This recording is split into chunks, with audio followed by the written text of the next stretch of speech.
I'm Sarah Gore, and this is Open House. We have a great show this week as we explore a diverse array of Los Angeles homes, including this hillside mid-century stunner. And we discover the many inspirations in this interior designer's bright live-work abode. We partner up with our friends at House Beautiful magazine to tour this 1920s French revival in Los Angeles. Plus, how this designer brought light and a bohemian chic look into her client's Venice Beach home. But before all of that, we are in West Hollywood with Erin Fetherston, who shows how her fashion career informed the aesthetic of her chic yet relaxed family home. What I particularly love about interior design is that once you've created a space, it really gets to take on a life of its own.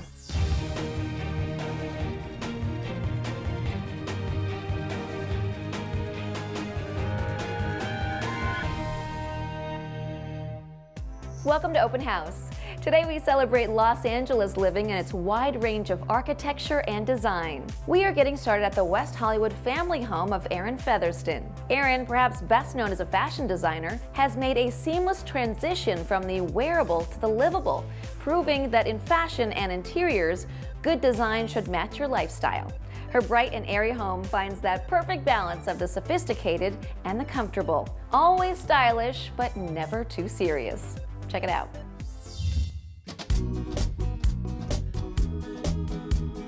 Hi, I'm Erin. I'm a designer based here in Los Angeles, and this is my 1920s Tudor home in West Hollywood. I love the historical charm of our home. It was originally designed by famous architect Paul Williams in the 1920s. When we moved here, I wanted to bring my own special brand of organic modern to the home and to create a great indoor-outdoor flow. So as a designer, I always feel the living room is the place to make your statement. And I really wanted this room to be about bringing the outdoors in. The room has amazing natural light because it's surrounded by glass. We have a beautiful bay window and a pair of French doors that leads to our outside. With that in mind, I chose this really beautiful green velvet sectional.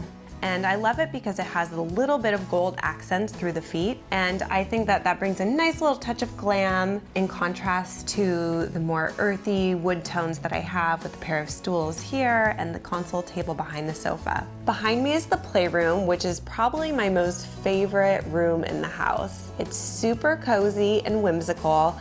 I love the teepee and the little boy's chair there, and we spend a lot of time as a family together in that room. So my family loves to hang out together in the kitchen. We decided instead of doing a breakfast nook that made more sense for our family to do a seating area. Some might say a white sectional in a kitchen with 2 young children was a bold and daring choice, but I used a fabric called mudcloth, which is really durable. And I'm just so happy that it's white because it just adds to the overall light, bright, airy feel that I'm going for throughout the house. I love these glass globe light fixtures, and the rest of the fixtures and finishes in the kitchen have kind of a classic country feel meets old Hollywood chic. So I love having an all-white bedroom. Because I'm a designer, I'm looking at pattern, texture, and color all day long, so when I go to sleep, I need to let my eyes rest. But the secret to doing an all-white room is to bring in interest and depth through different textures. So I love this Moroccan-inspired shag carpet on the floor. I brought in textures like this mud cloth against the percale sheets, linen on the Roman shades, and headboard, and then it's fun to bring in whimsical details. I love our little felt elephant and giraffe, and my son loves to jump on them when he comes in the morning. And since this room is surrounded by windows and treetops, I feel like it's my little glam tree house. So speaking of trees, let's go outside.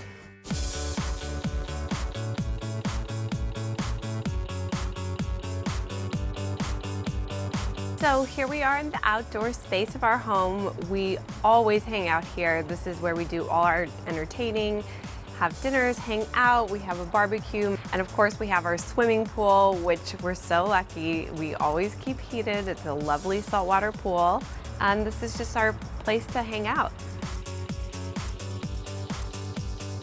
I find the design process for doing interiors very similar to doing fashion. You have to start with a concept, and then there's a whole creative process you have to go through to see it through to the end. But what I particularly love about interior design is that once you've created a space, it really gets to take on a life of its own. So thank you for coming to see my home, and I'll see you soon. Well, that was the perfect example of a comfortable and relaxed family home that still felt refined. And take it from me when I say, when you have kids, that is no easy task. Coming up after the break, we are in Venice Beach at a boho chic abode. We'll see you in just a few.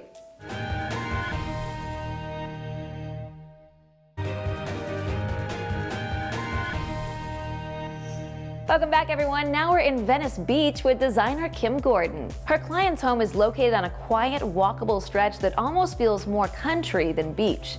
Kim created comfortable, light-filled spaces within the open floor plan, filled with warm, welcoming details. See for yourself.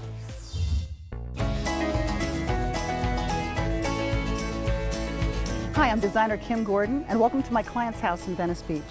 Now, this house is located on a very famous walk street in Venice. So I wanted to find something that was unique and interesting, added a lot of light because the houses are very close together, and that was really my challenge. There's so much more to see. Let's go inside.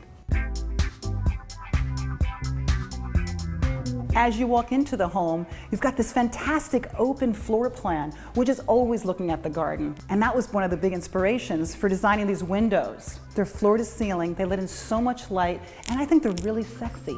I like to design around the way people live, and let's face it, we're always in the kitchen. So I put the dining table here. It's big, it has a lot of texture, and the wood, again, brings in some of that outdoors. Some of the texture, some of the fun softness is over here on the chair, where we've got some sheepskin.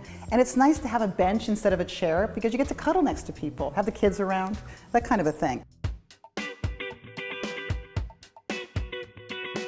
In addition to designing the entire house, I was given an opportunity to furnish it. So with an open floor plan, you have a lot of options, right? But in this house, I chose to put the living room here because this is the best place to sit. I get to see everything, and I'm framed by these fantastic windows. I've chosen a sofa that's made of leather, which is so soft and comfy and filled with pillows. The coffee table is bronze, so it's super heavy and terrific, but it brings in more of that bling again, right? It kind of just gives it a little sparkle. When you first look at this chair, you think it's a little formal and a little fussy, but if you look at the base, you'll see that it's made out of recycled wood. And then having a fuzzy, fluffy pillow really just brings the whole thing together with all these different elements. You know this is the area that you're going to with a glass of wine after dinner.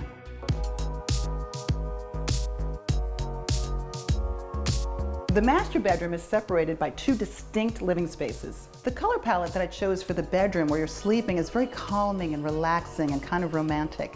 In this room, it's a little more casual. This is where we're going to be creating. It's just sort of hanging out. There's more texture in here.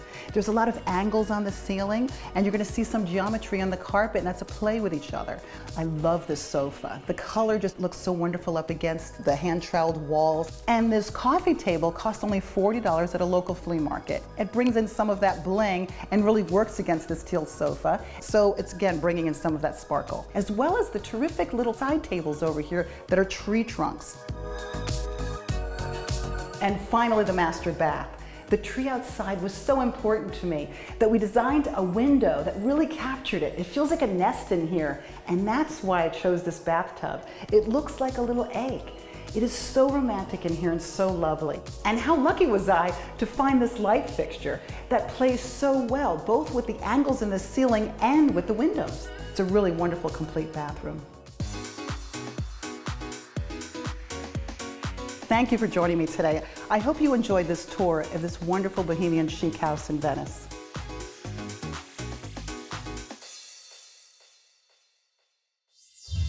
Coming up after the break, we are teaming up with House Beautiful magazine to take a look at this fun, detail-filled abode. We'll be right back.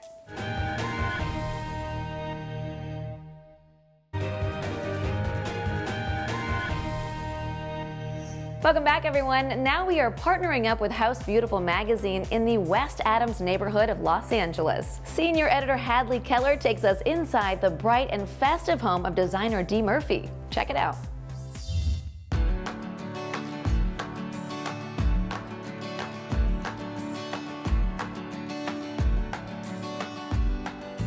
Hi, Hi, Dee. Hi, Hadley, how are you? Oh my gosh, what a beautiful space. Look at the light in here, it's amazing. Yes, the light is actually one of the first things that drew me to this house. So since we're here in your own home, can you tell me a little bit about your personal design style? I like to have fun when I design. That's great. I'm definitely not a minimalist, so you'll see a lot of layering, lots of texture. So tell me more about this beautiful living room. Absolutely, let's go sit down.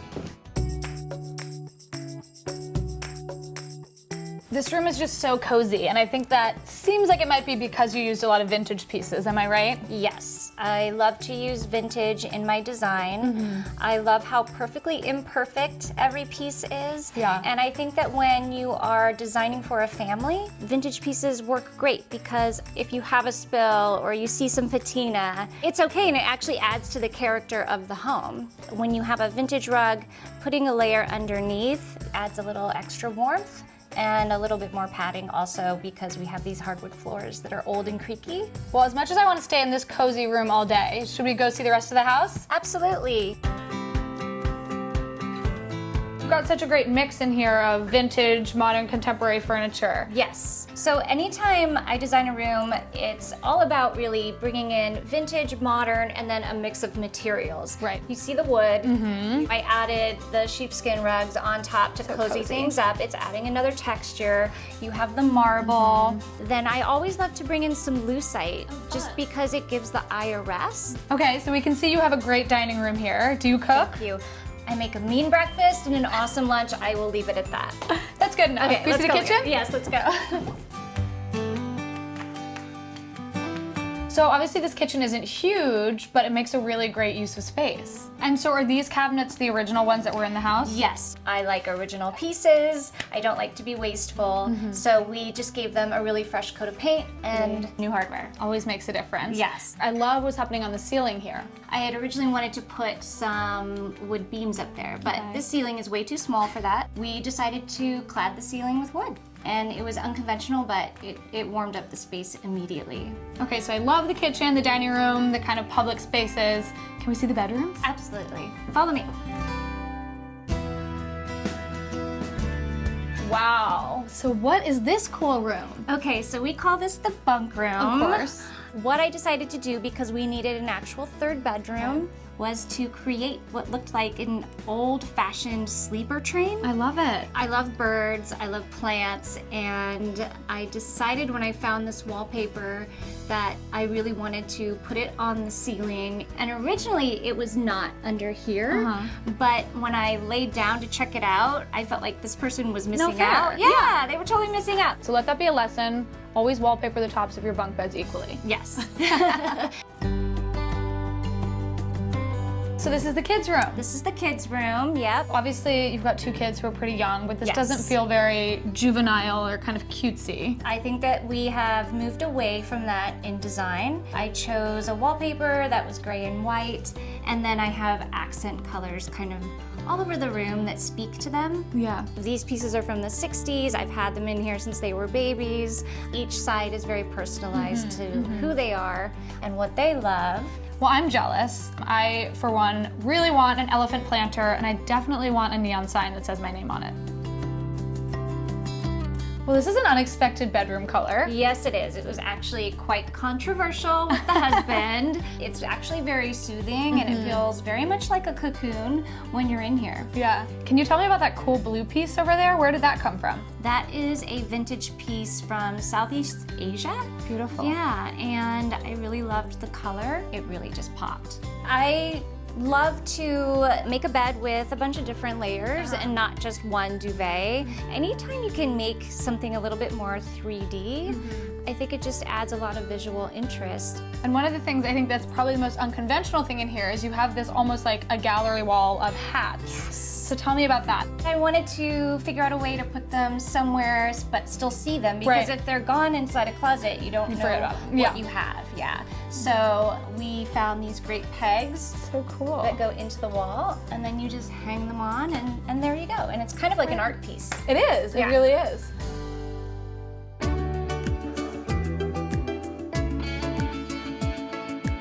Well, Dee, thank you so much for showing me your home. It has so much personality, so much warmth. Thank you so much for coming. I really appreciate it. Bye. Yeah. For more design inspiration, check out the latest issue of House Beautiful. Just after the break, we join the designer of this mid-century inspired home. We'll be back in just a few.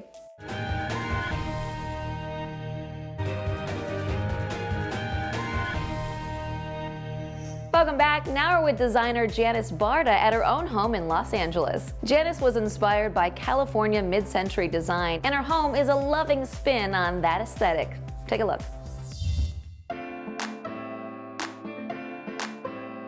Hey guys, how is it going? My name is Janice Barda. I'm the principal founder here at Barda Interiors. Welcome to my house. I'm really excited to show you guys a little bit about the place, not only where I live, but also where I work. Welcome to my office, one of my favorite rooms in this home. We have these floor-to-ceiling window units, not to mention these amazing 11-foot ceilings that not only creates volume, but brings so much light and makes this room feel so much bigger than it actually is. The finishes we chose here is white oak. The use of wood became a part of the architecture of the interior. And in the center of this room is this fabulous Jean-Louis Donnet dining table, where I have a little spot to put all my favorite little accessories. To finish off this look, I added this Turkish Uşak vintage rug and paired it with fun and funky white and black chairs. That is enough of work. Let's go check out where I love to entertain and party. You guys, this is my favorite place. This is my kitchen. This is where I get down and dirty every day after work when I'm making a meal for my family. Given the fact that I wanted to use a lot of the wood and the warmth, we broke it up by doing the lower cabinets in a paint color and then did the upper cabinets in wood. The marble is my wow moment. I feel like it has a timeless element and it's not something that you would necessarily get tired of. Compared to other rooms, the master suite was a place where I was able to soften things up. I used natural linen bed coverings. There's a beautiful black embroidered trim. I kept all the colors really light, just keeping a little focal point on the artwork. I found this light at a craft fair. I fell in love with it immediately. The fact that it had sort of this origami vibe. Adjacent to the master is the bathroom, which is another place where I got to have a little bit of fun with that crazy marble. We found two beautiful slabs that I fell in love with right off the bat. We used one of the slabs for the shower, floor to ceiling. The second slab we used for our countertop, and that one was a little bit more subtle in tone. When you look up, you don't see just one, but three of those fabulous origami lights that I have in my master bedroom. Thank you so much for coming to my home. I hope you really got a sense of what we put into this house and the design. See you guys soon. Coming up just after the break, you are not going to want to miss this architectural mid-century masterpiece just off the Sunset Strip.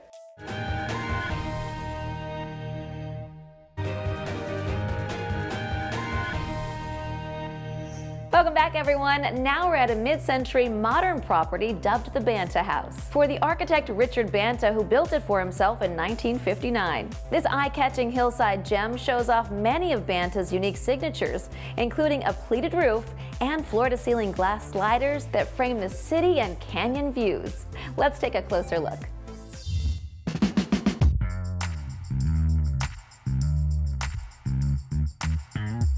Hey there, I'm Julia Loren with Sotheby's International Realty, and I'm going to take you on a tour of a prestigious architectural home in the hills known as the Banta House. Starting with the entry, you'll notice a pleated roof, and true to the living art style of this home, these angles cast a unique shadow that changed throughout the day. And with an open post and beam floor plan like this, with floor-to-ceiling glass sliders, you can't help but take advantage of the uninterrupted views that stretch from the entry all the way to the terrace. And connecting all that glory are these amazing Brazilian tiger mahogany floor panels.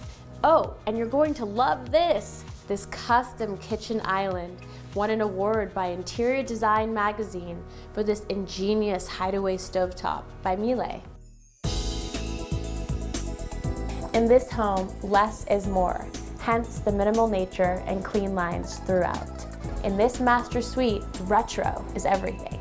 The bed is framed by a generous mirror that runs the full length of the wall. Not only does it give the room a feeling of airy openness, but it allows for lovely vistas from every angle.